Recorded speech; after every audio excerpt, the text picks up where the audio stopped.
Okay, now we're going to work with our third and final image, selection 03. We're going to open that, and we're going to use the quick selection tool because it's going to be the easiest and best tool to make a selection of these petals on this flower. So we're going to grab that quick selection tool and draw around each of the petals of the image until we've added them all. Looks pretty good. We can go up here. Well, looks like I see some movement here in the middle, so I'm going to go ahead and make sure that everything is selected in that image. Then I'm going to go to select and mask. It's going to show me what it looks like on black. Again, I might smooth it just a tad, and I might feather it just a little, maybe a couple of pixels this time. And the edge shift looks fine, so I'm going to say OK. And then I'm going to do a Control J, and I'm going to put that on its own layer, because we're going to bring, this time we're going to bring a layer into this image instead of taking that individual layer and putting it in another. So let's go up here and let's open selection background 2, and we're going to do select all, which puts the marching ants around the entire image, and we're going to edit copy, and then that's put that entire image into our clipboard, so we can go ahead and just close that image out. We don't need it anymore. Then navigate back to your background, and we're going to edit, paste that image into the image that we already have open here.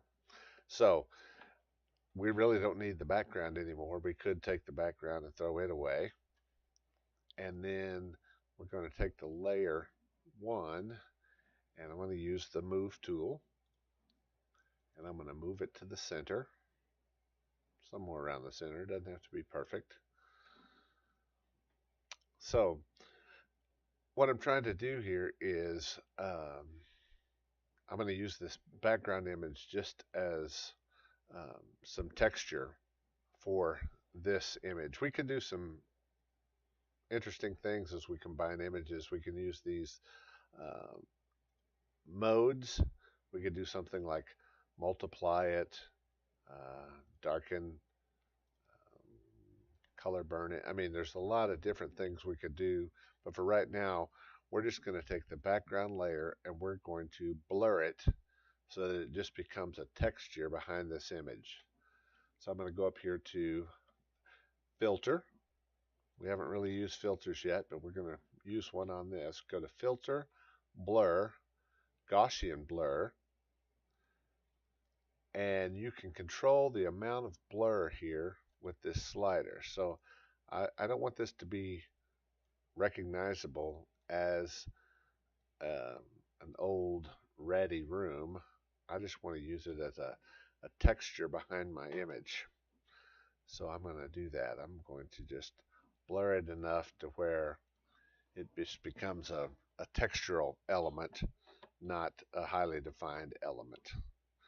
And then again, you could use an effect on this. You could do another drop shadow. You could do an outer glow, which would add, you could add some glowing qualities to the background behind this image if you wanted to. I don't really want to, so I'm not going to. I think this looks fine. So I'll need to see your new texture layer that you added and the image when you save that, and save it as a Photoshop document. We're also going to take this one down in size to about 800 pixels, and then we're going to save it as a Photoshop document. And we're going to add our name to the front, Mike Brown _ selection 3 Photoshop document. And those will be the 3 Photoshop documents you upload to the Dropbox link for this assignment.